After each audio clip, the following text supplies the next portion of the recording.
There are some new images and details for the Batman 2022 thanks to a newly published article by Total Film here in the UK. We get new details from director Matt Reeves and other interviews with Robert Pattinson and most of the cast, discussing more about the fueled approach and notes on a potential sequel. In this video, I'm going to be discussing the images and details, breaking down the newest looks at the film. But before I get into it, if you want to see much more videos on the Batman leading up to its release date, including the continuation of my Road to the Batman series, then don't forget to support this upload by giving it a like rating, subscribing to the channel, and turning on your notifications. Also, feel free to check me out on Twitter, Facebook, Reddit, and Instagram at Cortex Videos, which is all linked in the description below.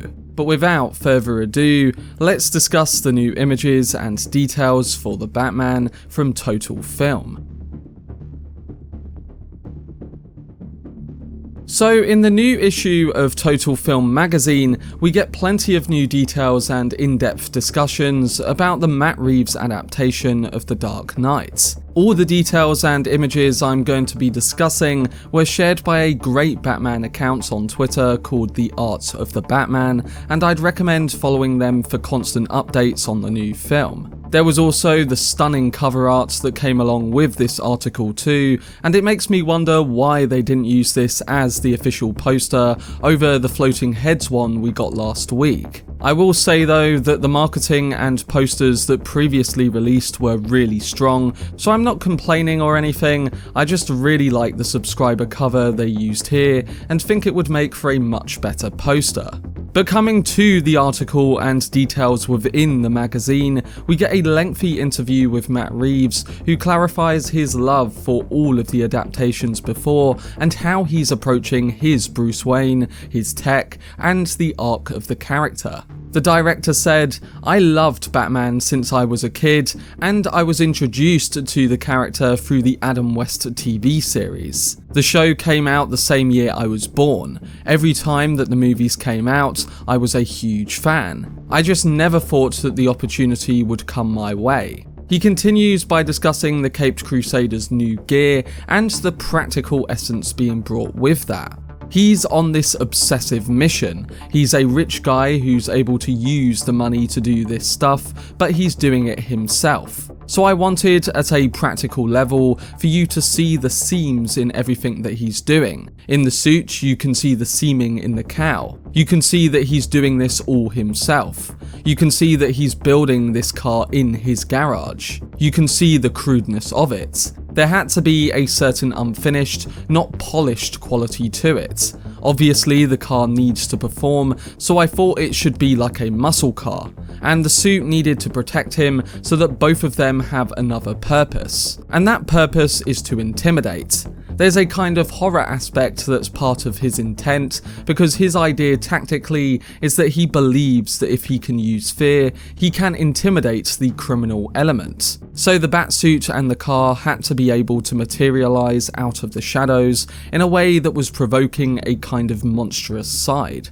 This is great to hear from Reeves because it shows us once again that he has paid attention to every detail he possibly can surrounding the artistic design of this film and what it tells us about the character on screen. There's no just make it look flashy approach, it has a practical or reflective reason.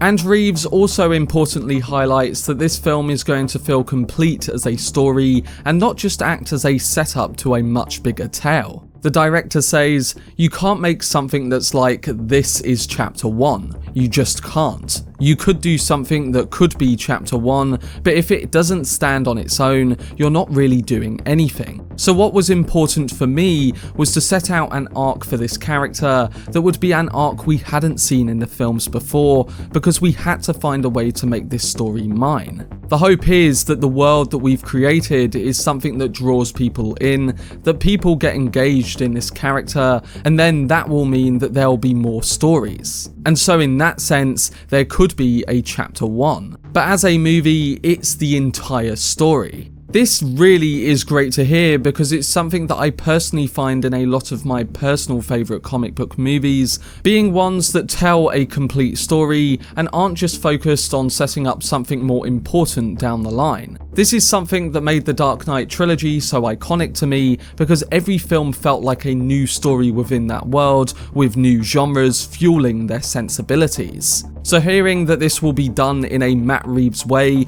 and a singular approach for this particular film is of course very exciting.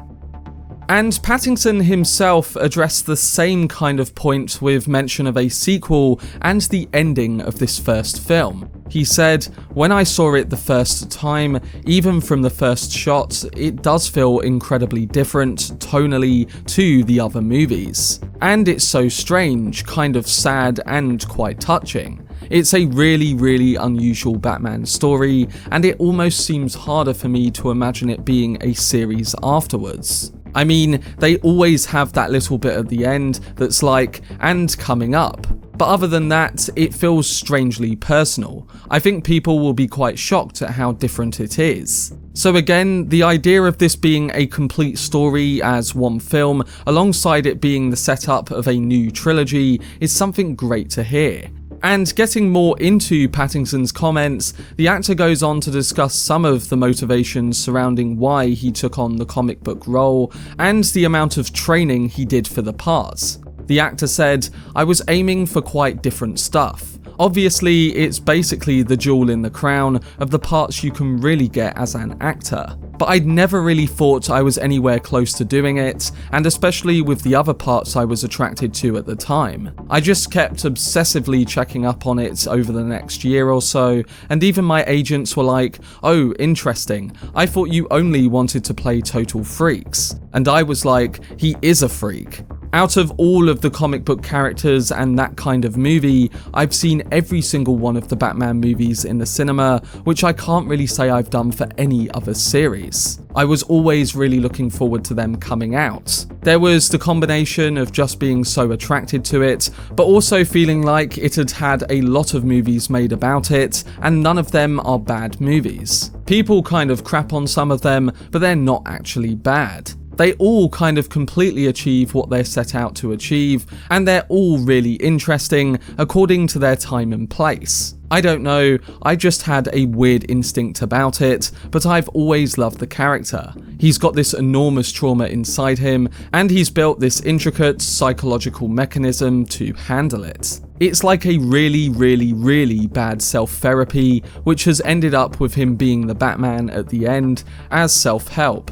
And in regards to the training, he said, "There's only a few characters who have that level of fanbase or a kind of pre-existing fanbase, and you feel that kind of pressure, which I think is really nice sometimes. I was thinking, I really have to get on this. So I went really hard, and we were doing probably, I think, 5 or 6 hours a day for the months coming up to it." So all those articles a few years back saying that Pattinson isn't training, and with the actor himself jokingly fueling that, obviously this was all false. This is the kind of prank Pattinson pulls in interviews, and it's very clear he's put his all into this particular role. And moving on, Reeves also saw this movie as an opportunity to dig into the origins of a certain character around Pattinson's Batman, and that was with Paul Dano's The Riddler. He said, "Early on, this idea of doing a serial killer story popped into my head, and I started thinking about superheroes, the idea of wearing costumes. I read Mindhunter. It made me think of the Zodiac Killer and how he actually wore this primitive costume that really is a primitive superhero costume, a rogues gallery costume. And I was like, oh, that's really scary. The idea of people really wearing masks and withholding their identities and terrorizing people, and how scary it can be. And so I started thinking, well, it could be an origin tale for the Riddler, and it could be an origin tale for some of these other characters." Reeves continues saying, "He's not just a serial killer,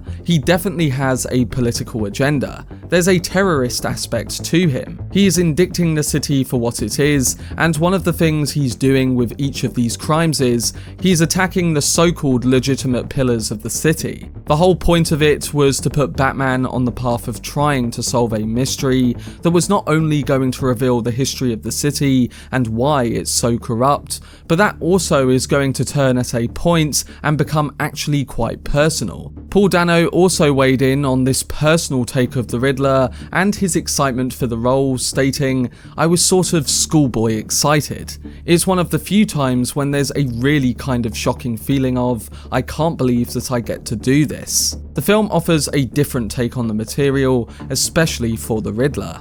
But I certainly read a lot of the comics, really for fun and to soak up any vibrations one can. Certainly there were inspirations for Matt, just in essence, in soul or tone. So Riddler is going to be quite a hybrid of what we expect, and also something quite deeper in terms of his character being redefined for modern cinema. I think for this kind of dark detective noir, you have to do that, as bringing in the more comical take on the Riddler would seem quite jarring in tone. There's not much else to add to this, but I've already expressed my excitement surrounding Paul Dano's character, and all that's left is to see what kind of performance he brings on March the 4th.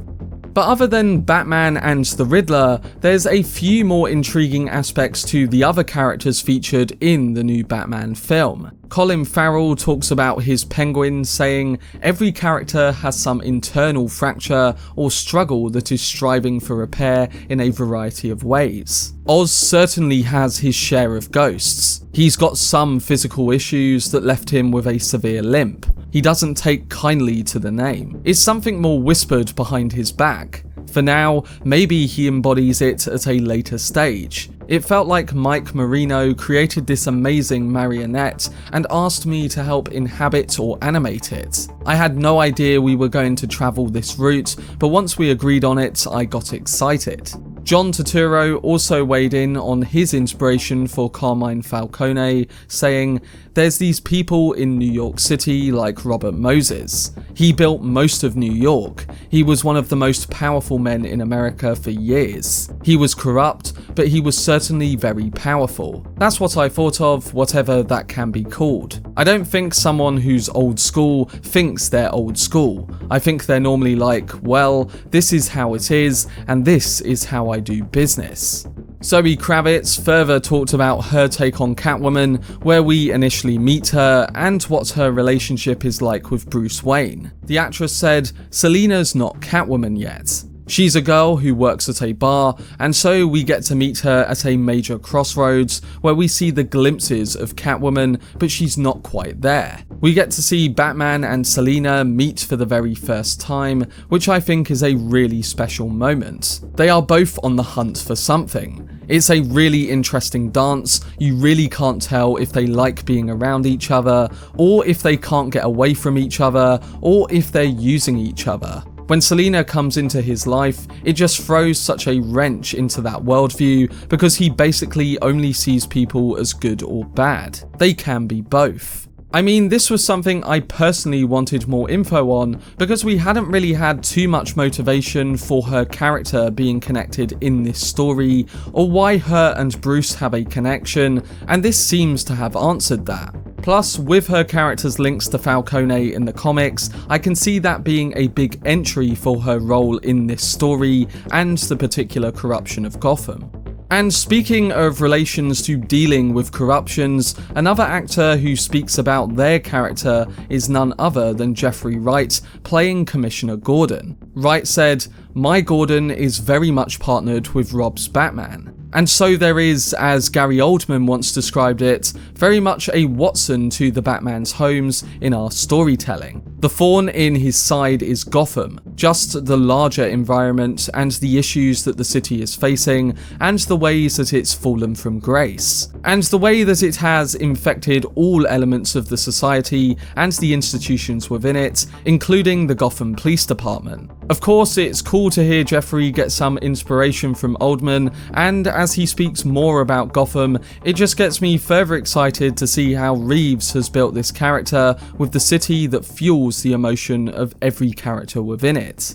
And finally, if we're going to bring up the emotion, we can't leave out the tie between Bruce and Alfred, which seems to be tested in a way we haven't seen before. Andy Serkis talks about his character, stating, "There is a sort of tragedy of Alfred as a character, and he can never have the connection that he wants with Bruce that he feels he owes him." The film begins at a point where Bruce Wayne and Alfred's relationship is very strained, with Alfred desperately trying to stop him from making the wrong decisions, but Bruce separates himself more and more from Alfred in order to live in his own world. In this version, he's a lot younger than other iterations of the character. It's also a very knotty and complicated moment in Bruce's evolution. He has a great sense of duty, he's very practical, not emotional. That's part of the gap between them.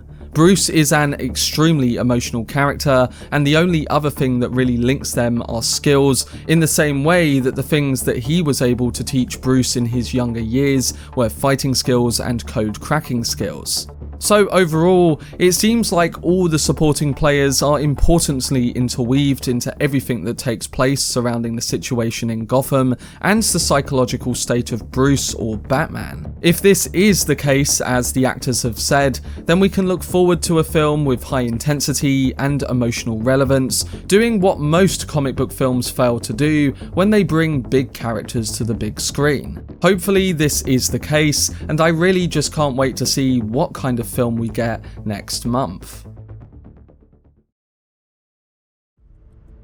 But they were all the main images and details from the new Total Film edition of The Batman. It's going to be interesting to see how this all plays into the film, and these new images and details continue to show us the depth that is on display with Reeves' iteration of the character and Gotham. I particularly liked what was discussed by Matt Reeves about this being a complete film on its own, as well as Andy Serkis and his relationship as Alfred with Bruce, as we hadn't heard too much about that leading into this magazine. We'll soon find out how it all works in the new film, but I'm loving everything that we are seeing and hearing, and this new article just gives us a further tease of what to expect. But I'm interested to hear what you guys thought towards the new images and interviews, alongside what you are personally looking forward to seeing in Matt Reeves' upcoming film. So let me know down below in the comments section.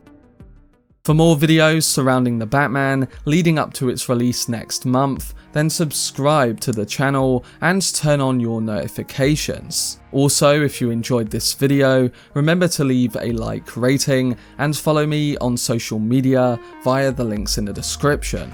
But anyway, I hope you guys enjoyed it. I've been Cortex, and as always, make some noise.